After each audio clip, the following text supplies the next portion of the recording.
Arctodus simus could sustain a pace across open terrain that covered the same daily distance as a migrating horse, at a body weight approaching a metric ton for as long as it needed to. It had the endurance of a long-distance runner and the top-end speed of a sprinter in the same body at the same time. Which is not how nature usually works, because those two things require completely different engineering, and evolution almost never funds both at once. And the animal doing this was not small. On all fours, it stood tall enough to look an adult human directly in the eye at their full standing height. On its hind legs, its arm reach extended to 4.3 meters. Its claw marks are preserved in the walls of a sealed cave in Missouri, scratched into solid limestone at a height of 4.5 meters, which is roughly where a second-floor window sits, by an animal that was reaching upward casually. This thing weighed close to 1,000 kilograms, and it moved like something a tenth of that size. Its entire skeleton was built around exactly this contradiction. Tendons structured to store and return elastic energy like a biological spring with each stride. Toes pointing straight forward instead of inward like every other bear. A back so short and compressed, it functioned as a rigid platform for maximizing limb swing rather than flexing and absorbing energy. Paul Mathias, who published the most detailed biomechanical analysis of this animal's locomotion, concluded it did not move like a bear at all. It moved like a hyena, the large mammal whose limb geometry and gait mechanics most closely matched what the Arctodus skeleton was actually built to do. A hyena that weighed as much as a small car. On September 11, 2001, a road construction crew blasting through limestone bedrock outside Springfield, Missouri, accidentally opened a cave that had been sealed for 55,000 years. They stopped work almost immediately, because scratched into the cave walls at a height of 4.5 meters, roughly the height of a second-floor window, were claw marks nearly 20 centimeters wide. Something had stood in that cave, reached upward, and dragged its claws through solid rock as casually as you would scratch a doorframe. The cave is called River Bluff, and the animal that left those marks was Arctodus simus, the giant short-faced bear.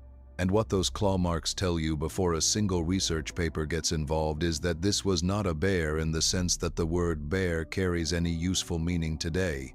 Let's deal with size first, because the numbers here are specific and they need a moment to actually land. A large male grizzly, which is what most people picture when they picture a dangerous bear, weighs around 350 kilograms and stands about a meter at the shoulder. The 2010 study by Christensen, published in Annals of Zoologicae Phoenici, which calculated body mass from limb bone cross-sectional area using allometric equations across 6 specimens, found that half of the Arctodus individuals examined weighed between 740 and 957 kilograms. Not as outliers, as the median range. The study's mean for large males came in around 850 kilograms, and the authors noted that specimens approaching a full metric ton were probably more common than the fossil record had previously suggested. Voorfijs and Corner's earlier estimates, using femoral shaft calculations from the largest known specimens, pushed that ceiling toward 1,000 to 1,200 kilograms for extreme males. At the shoulder on all fours, Arctodus stood between 1.5 and 1.8 meters, which is taller than most adult humans standing upright. On its hind legs, the vertical arm reached 4.3 meters. And those River Bluff claw marks at 4.6 meters confirm physically and permanently in stone that at least one individual was large enough to scratch a surface nearly 5 meters off the ground while standing. Now the speed question, because this is where popular science has consistently gotten Arctodus wrong in a way that actually undersells the animal. You will see claims that it ran at 40 to 50 kilometers per hour, and the implication is that this is impressive. It is not impressive. A grizzly bear can sprint at around 56 kilometers per hour over short distances. If 40 to 50 kilometers per hour were the whole story, Arctodus would be slower than a bear alive today. The real story comes from Paul Mathias's 2003 locomotor analysis, published through the Yukon Paleontology Program, which is the most detailed biomechanical reconstruction of Arctodus movement we have.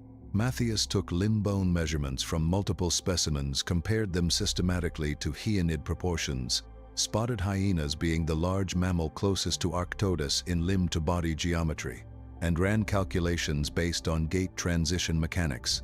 What he found is that Arctodus was not built for sprinting alone. It was built for something far more strategically dangerous than sprinting. Its toes pointed straight forward rather than inward, like modern bears. Its limb bones were optimized for elastic strain energy storage in the tendons during a pacing gait, and its shoulder and back architecture was configured to maximize stride length rather than stride frequency. His calculations placed the gallop transition, the speed at which the animal would shift from a pace to a full gallop, at 18.5 kilometers per hour, which is a strikingly high transition speed for an animal of that mass, indicating a locomotor system that was genuinely efficient across a very wide speed range. The upper bound on speed estimates from stride length scaling goes to around 60 to 70 kilometers per hour, which would exceed a grizzly sprint. But Mathias's own conclusion was more interesting than a top speed figure. Arctodus was built for sustained, efficient locomotion over enormous distances, the way a camel is built rather than the way a cheetah is built. It was designed to cover thousands of square kilometers at an economical pace and still have the physical capacity to accelerate when it needed to. The terrifying thing about Arctodus was not that it could outrun you over 100 meters. It was that it could cover the same ground as a horse over 100 kilometers, locate a carcass by scent at a distance no other predator could match, and arrive at it before the animal that made the kill had finished eating. This is where the diet research becomes essential, because understanding what Arctodus was actually using all that locomotor efficiency for is one of the genuinely contested questions in Pleistocene paleontology, and the evidence pulls in more than one direction. The foundational study is Mathias, 1995, published in Quaternary Research, which extracted collagen from fossil bone samples of Arctodus and contemporary brown bears in eastern Beringia and analyzed the stable isotope ratios of both carbon-13 and nitrogen-15. The nitrogen-15 result is the critical one. Delta-15N enrichment accumulates up the food chain, so animals eating large proportions of terrestrial mammals show higher nitrogen-15 signatures than omnivores eating mixed plant and animal material. The Beringian Arctodus specimens showed delta-15N values consistent with high-level carnivory guilds. Contemporaneous brown bears from the same region showed highly variable isotope signatures, indicating the omnivorous, seasonally flexible diet brown bears have today. The two animals were living in the same landscape with completely different dietary profiles. Mathias interpreted this, combined with the locomotor data, as evidence that Arctodus was a specialized scavenger and kleptoparasite, an animal that used its size and long-range locomotor efficiency to locate and then dominate carcasses killed by smilodon, the American lion, and the dire wolf. The 2013 dental microweir study by Donahue and colleagues, published in PLOS One, added another layer by examining microweir textures on molar surfaces from Rancho La Brea Arctodus specimens under scanning electron microscopy and comparing them against known dietary groups. Specialized bone crackers like spotted hyenas show distinctive heavy pitting and scarring patterns on their molars from sustained bone processing. The La Brea Arctodus specimens showed none of this. Their molar wear was consistent with the spectacled bear Tremarctos ornatus, Arctodus's closest living relative, which is largely frugivorous and foliovorous. This ruled out obligate scavenging at Rancho La Brea, and the authors concluded that the La Brea population was substantially more omnivorous than the highly carnivorous Beringian population.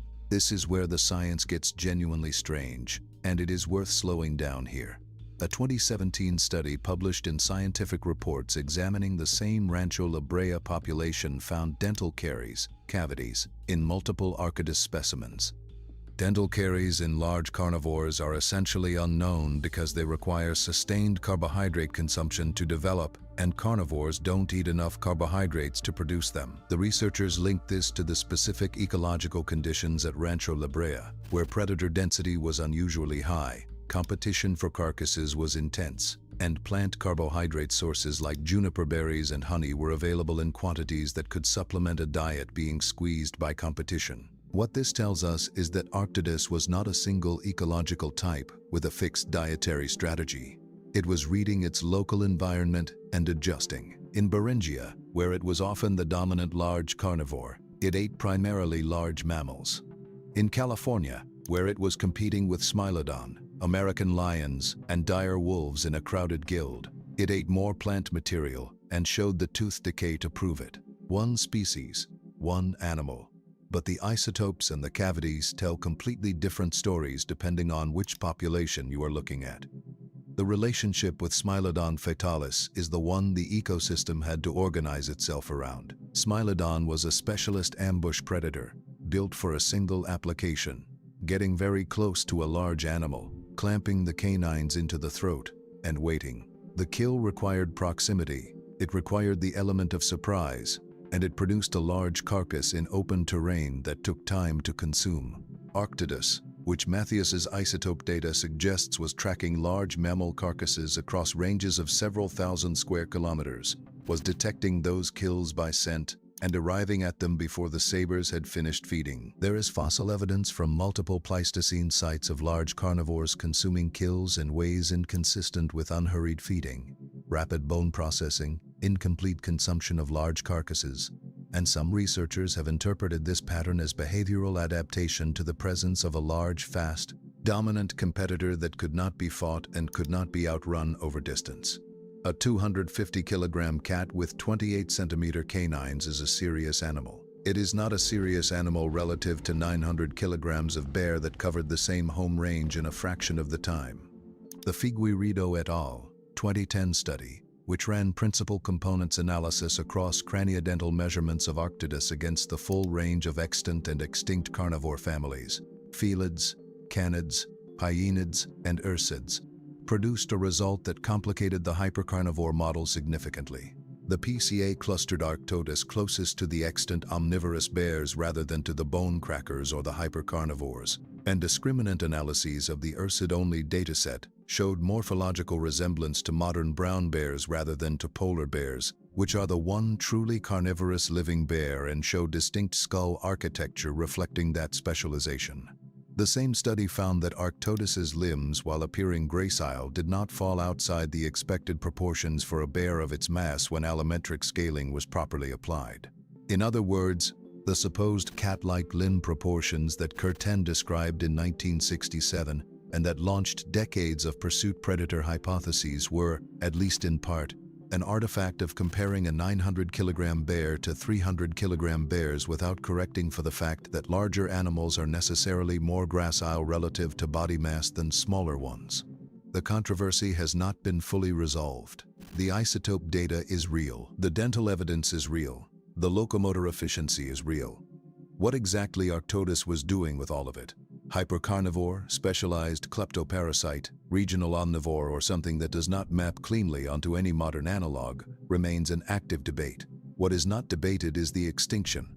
Arctodus simus disappears from the fossil record at roughly 12,800 years ago, in the same megafaunal collapse that ended Smilodon, the American horse, the woolly mammoth, the giant ground sloth, and most of the large-bodied fauna of Pleistocene North America.